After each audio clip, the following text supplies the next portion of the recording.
Biti učitelj pomeni, to je življenjsko poslanstvo. Si ali pa nisi, tukaj si s srcem ali pa te potem ni.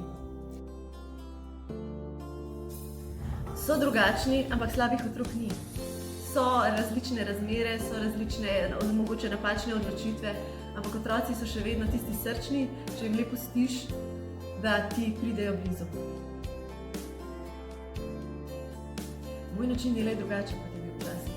Že od začetka sem čutila, da tisti klasičen pouk ni to. Tako da pri meni se dela veliko v skupinah, veliko v paru, veliko se sodeluje, poslušamo otroke, skupaj tudi kreiramo pouk, pripravljamo kriterije uspešnosti, potem se vrednotijo, samovrednotijo, spreminja se proces tekom pouka, včasih si nek proces zamislim, ampak ko pridem v razred, se situacija lahko čisto obrne. Tako da prisluhnemo otrokom. Na začetku ne, to je kar proces, da se navadijo, zato ker so zelo egoistični nekateri, egocentrični, tako da kar potrebujejo čas.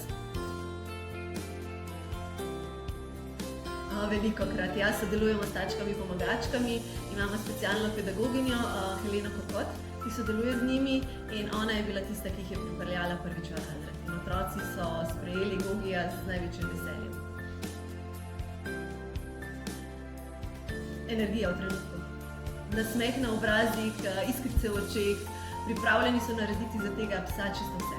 Brati, pospravljati, urediti peresnico, brez kakršnekoli zunanje motivacije. Ogromno. Veliko je tudi dela po postajah, kjer se gibljajo otroci. Imamo na tleh tudi stan šolo, učilnico odpremo tudi na ven, ker imamo to priložnost na novi šoli. Učimo se tudi zunaj, recimo na igrišču, tako da gibanja je zelo veliko. Ukvarjamo se tudi z jogo, različnimi načini sproščanja v razredu. Mislim, da to tudi že majhni otroci potrebujejo.